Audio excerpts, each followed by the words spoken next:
Caminantes camino, bienvenidos, buen día. Nos encontramos otra vez con Dogma y Ritual de la Alta Magia de Eliphas Levi.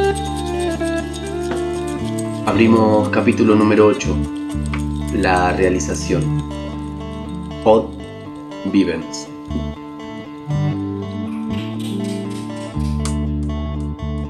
Las causas se revelan por los efectos, y estos son proporcionados a las causas. El verbo divino, la palabra única, el tetragrama, se ha afirmado por la creación cuaternaria. La fecundidad humana prueba la fecundidad divina. El yod del nombre divino es la virilidad eterna del primer principio. El hombre ha comprendido que estaba hecho a imagen de Dios, cuando comprendió a Dios, agrandando hasta lo infinito la idea que se había formado por sí mismo. Comprendiendo a Dios como hombre infinito, el hombre se dijo a sí mismo: yo soy el Dios finito. La magia difiere del misticismo en que no juzga a priori, sino después de haber establecido a posteriori la base misma de sus juicios. Es decir, después de haber comprendido la causa por los efectos y encontrado el secreto de los efectos desconocidos en la misma energía de la causa, por medio de la ley universal de la analogía. Así, en las ciencias ocultas, todo es real, y las teorías no se establecen más que sobre las bases de la experiencia. Son estas las realidades que constituyen las proporciones del ideal, y el mago no admite como cierto en el dominio de las ideas más que lo que está demostrado por su realización. En otros términos, lo que es verdadero en la causa se realiza en el efecto. Lo que no se realiza como causa no puede llegar nunca a la categoría de efecto. La realización de la palabra es el verbo, propiamente dicho. Un pensamiento se realiza al convertirse en palabra. Esta se realiza por el gesto, por los signos y por las figuras de los signos. Este es el primer grado de la realización. Después se imprime en la luz astral por medio de los signos de la escritura o de la palabra. Influencia a otros espíritus al reflejarse en ellos. Se refracta atravesando la diáfana de los demás hombres y adquiere formas y proporciones nuevas, traduciéndose después en hechos que pueden modificar la sociedad y el mundo. Este es el último grado de realización. Los hombres que nacen en un mundo modificado por una idea llevan en sí la traza, la impresión de esta idea, y es así como el verbo se hace carne. La huella de la desobediencia de Adán, conservada en la luz astral, no ha podido ser borrada más que por otra huella, por otra impresión más fuerte, por la obediencia del Salvador. Siendo así como puede explicarse el pecado original y la redención en un sentido natural y mágico. La luz astral, o el alma del mundo, era el instrumento del todopoderoso Adán, convirtiéndose luego en instrumento de su suplicio, después de haberse corrompido y turbado por el pecado, que mezcló un reflejo impuro a las imágenes primitivas que componían, para su imaginación todavía virgen, el libro de la ciencia universal. La luz astral, figurada en los antiguos símbolos por la serpiente que se muerde la cola, representa escalonadamente la malicia y la prudencia, el tiempo y la eternidad, el tentador y el redentor. Es porque esa luz, siendo el vehículo de la vida, puede servir de auxiliar lo mismo al bien que al mal, y lo mismo puede tomarse como la forma ígnea de Satanás, que como el cuerpo de fuego del Espíritu Santo. Es el alma universal de la batalla de los ángeles, y lo mismo alimenta las llamas del infierno que el rayo de San Miguel. podría compararse con un caballo de una naturaleza análoga a la que se atribuye al camaleón, y que refleja siempre la armadura de su jinete. La luz astral es la realización o la forma de la luz intelectual, como ésta es la realización o la forma de la luz divina. Comprendiendo el gran iniciador del cristianismo que la luz astral estaba recargada de reflejos impuros de la maldad romana, quiso separar a sus discípulos de la esfera ambiente de los reflejos y llamar toda su atención hacia la luz interna, a fin de que por medio de una fe común pudieran comunicarla por nuevos cordones magnéticos, que él denominó gracia, y vencer de ese modo las desbordadas corrientes del magnetismo universal, al que dio los nombres de diablo y de Satanás, para manifestar la putrefacción. Oponer una corriente a otra corriente es renovar el poder de la vida fluídica. Así los reveladores no han hecho más que adivinar por la exactitud de sus cálculos la hora propicia para las reacciones morales. La ley de la realización produce lo que nosotros llamamos el respiro magnético, de que se impregnan los objetos y los lugares, lo cual les comunica una influencia conforme a nuestras voluntades dominantes, especialmente con las que están confirmadas y realizadas por hechos. En efecto, el agente universal o la luz astral latente busca siempre el equilibrio, llena el vacío y aspira la plenitud. Hace al vicio contagioso como muchas enfermedades físicas y sirve poderosamente al proselitismo de la virtud.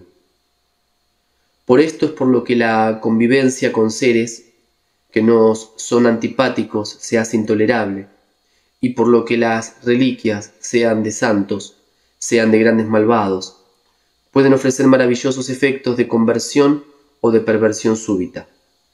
También es por eso por lo que el amor sexual se produce generalmente por un soplo o por un contacto, y no solamente por el contacto con la misma persona, sino por medio de objetos que ella haya tocado o magnetizado sin saberlo. El alma aspira y respira exactamente igual que el cuerpo. Aspira lo que cree conviene a su dicha y respira ideas que resultan sensaciones íntimas. Las almas enfermas tienen mal aliento y vician su atmósfera moral, es decir, mezclan a la luz astral que las penetra reflejos impuros y establecen corrientes deleterias. Hay quien se asombra de verse asaltado, en sociedad, por pensamientos malvados que no hubieran creído nunca posible, ignorando quizás que se deben a alguna proximidad mórbida.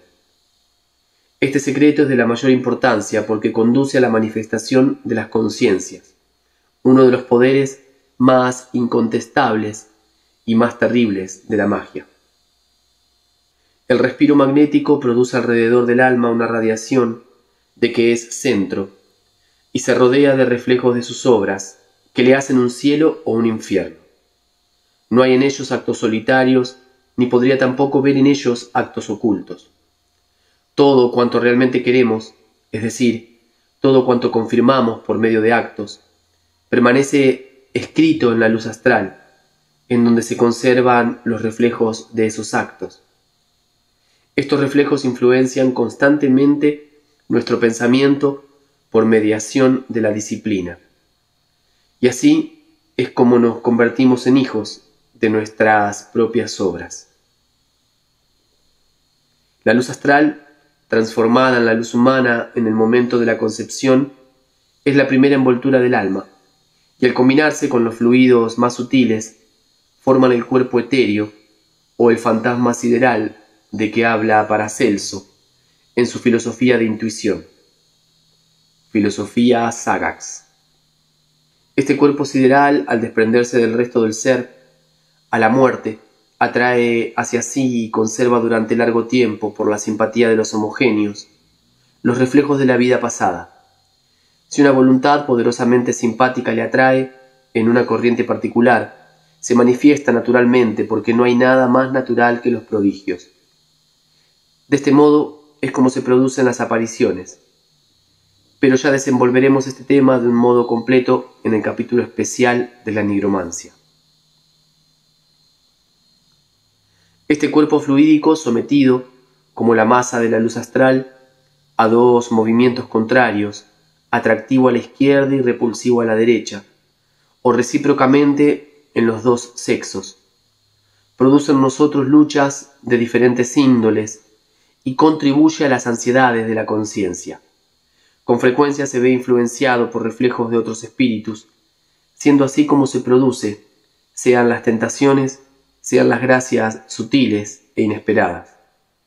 Esta es, también, la explicación del dogma tradicional de los dos ángeles que nos asisten y se dan a probarnos. Las dos fuerzas de la luz astral pueden figurarse por una balanza, en la que se pesan nuestras buenas intenciones para el triunfo de la justicia y de la emancipación de nuestra libertad. El cuerpo astral no es siempre del mismo sexo que el terrestre, es decir, que las proporciones de ambas fuerzas, variando de derecha a izquierda, parecen contradecir, desde luego, la organización visible. Esta es la causa que produce los errores aparentes de las percepciones humanas y puede justificar, sin justificarlas en modo alguno ante lo moral, las singularidades amorosas de Anacreonte o de Safo. Nota del autor. Poetisa célebre llamada la 10ª musa, natural de Lesbia, amante de Faón, por cuyos desprecios pereció en el asalto de Leucade. Fin de la nota. Un magnetizador hábil debe apreciar todos estos matices y por nuestra parte ofrecemos en nuestro ritual los medios para reconocerlos. Existen dos clases de realización, la verdadera y la fantástica. La primera es el secreto exclusivo de los magos, la otra pertenece a los hechiceros y a los brujos. Las mitologías son realizaciones fantásticas del dogma religioso. Las supersticiones son el sortilegio de la falsa piedad. Pero las mismas mitologías y las supersticiones son más eficaces sobre la voluntad humana que una filosofía especulativa y exclusiva de toda práctica. Por esta razón, San Pablo opone las conquistas de la locura de la cruz a la inercia de la sabiduría humana. La religión realiza la filosofía, adaptándola a las debilidades del vulgo. Tal es, para los cabalistas, la razón secreta y la explicación oculta de los dogmas de la encarnación y de la redención. Los pensamientos que no se traducen en palabras son pensamientos perdidos para la humanidad. Las palabras que no se confirman por medio de actos son palabras ociosas, y de la palabra ociosa a la mentira no hay más que un paso. El pensamiento formulado por palabras y confirmado por hechos es lo que constituye la buena o mala obra. Así pues, sea en vicio, sea en virtud, no hay palabra de que uno no sea responsable. No hay, sobre todo, actos diferentes. Las maldiciones y las bendiciones surten siempre su efecto, y todo acto, sea el que fuere, cuando está inspirado por el amor o por el odio, produce efectos análogos a su motivo, a su alcance y a su dirección. El emperador aquel, cuyas imágenes habían mutilado, y que al llevarse la mano al rostro decía: «Yo no me siento herido», hacía una falsa apreciación y disminuía de este modo el mérito de su clemencia. ¿Qué hombre de honor vería con sangre fría que se insultara a su retrato? Y si realmente semejantes insultos, dirigidos a nuestra persona, cayera sobre nosotros por una influencia fatal, si el arte de la hechicería fuera positivo, como no le es permitido a un adepto dudarlo, cuán imprudentes y aún temerarias no se considerarían las palabras de ese buen emperador. Hay personas a quienes no se las ofende impunemente, y si la injuria que se les ha hecho es mortal, desde luego comienzan a morir. No se habla en vano y hasta la mirada cambia la dirección de nuestra vida. El basilisco que mata al mirar no es una fábula, es una alegoría mágica. En general, es malo para la salud tener enemigos y no debe desdeñarse impunemente la reprobación de nadie. Antes de oponerse a una fuerza o a una corriente, es necesario asegurarse bien si se posee la fuerza o si se ve uno arrastrado por la corriente contraria. De otro modo se verá uno aplastado o fulminado, y muchas muertes repentinas no obedecen a otras causas. Las muertes terribles de Nadab y Abiú, de Osa, de Ananías y de Zafira, fueron causadas por corrientes eléctricas de las creencias a que ellos ultrajaban, los tormentos de las ursulinas de Loudun, de las religiosas de Louviers y de las convulsionarios del jansenismo obedecían al mismo principio y se explican por las mismas leyes naturales ocultas. Si Urbano Grandier no hubiera sido ejecutado, habrían ocurrido de todas estas cosas una: o que las religiosas poseídas hubieran muerto presas de horribles convulsiones, o que los fenómenos de frenesí diabólico hubieran ganado al multiplicarse tantas voluntades y tanta fuerza que Grandier, a pesar de su ciencia y de su razón, se habría alucinado a sí mismo, hasta el punto de calumniarse, como había hecho el desdichado Gaufridi, o que hubiera muerto repentinamente con todas las espantosas circunstancias de un envenenamiento o de una venganza divina. El desgraciado poeta Gilbert fue, en el siglo XVIII, víctima de su audacia al desafiar la corriente de opinión y aún de fanatismo filosófico de su época. Culpable de lesa filosofía, murió loco furioso, víctima de los terrores más espantosos, como si el mismo Dios le hubiera castigado por haber sostenido su causa fuera de sazón. Mas en efecto, murió sentenciado por una ley que no podía conocer. Se había opuesto a una corriente eléctrica y caía fulminado por sus rayos. Si Marat no hubiera sido asesinado por Carlota Corday, habría muerto indefectiblemente víctima de una reacción de la opinión pública. Lo que le hacía leproso era la execración de las gentes honradas y a las que debía sucumbir. La reprobación suscitada por San Bartolomé fue la única causa de la enfermedad, de la horrible enfermedad y muerte de Carlos IX. Enrique IV, si no hubiera estado sostenido por una inmensa popularidad que debía al poder de proyección o a la fuerza simpática de su existencia astral, Enrique IV, repetimos, no hubiera sobrevivido a su conversión y habría perecido bajo el desprecio de los protestantes, combinado con la desconfianza y el odio de los católicos. La impopularidad puede ser una prueba de integridad y de valor, pero no es jamás una demostración de prudencia o de política. Las heridas hechas a la opinión son mortales en los hombres de Estado.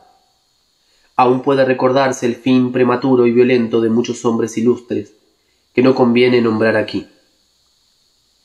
Las heridas que se infieren a la opinión pública pueden ser grandes injusticias, pero no por eso dejan de ser motivadas por el fracaso, y son con frecuencia decretos de muerte. Como revancha, las injusticias infligidas a un solo hombre pueden y deben, si no se reparan, causar la pérdida de todo un pueblo o de toda una sociedad.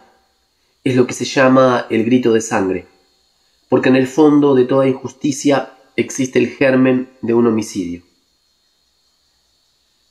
Es a causa de esas terribles leyes de solidaridad por lo que el cristianismo recomienda tanto el perdón de las injurias y la reconciliación. Aquel que muere sin perdonar se arroja a la eternidad armado de un puñal y se entrega a los horrores de un asesinato eterno. Es una tradición y una creencia invencible entre el pueblo, la de la eficacia de las bendiciones o de las maldiciones paternales o maternales. En efecto, cuanto mayores son los lazos que unen a dos personas, más terrible es el odio que se tengan entre sí en sus efectos. El tizón de Altea quemando la sangre del Meleagro es en mitología el símbolo de este poder terrible. Que los padres se percaten de estos odios para que no enciendan el infierno con su propia sangre. No es nunca un crimen el perdonar, y es siempre un peligro y una mala acción la de maldecir. Final de la lectura de este capítulo número 8. Gracias una vez más por acompañar. Nos encontramos en la próxima entrega, capítulo número 9, la iniciación. Yesoel Bonum. Un gran abrazo.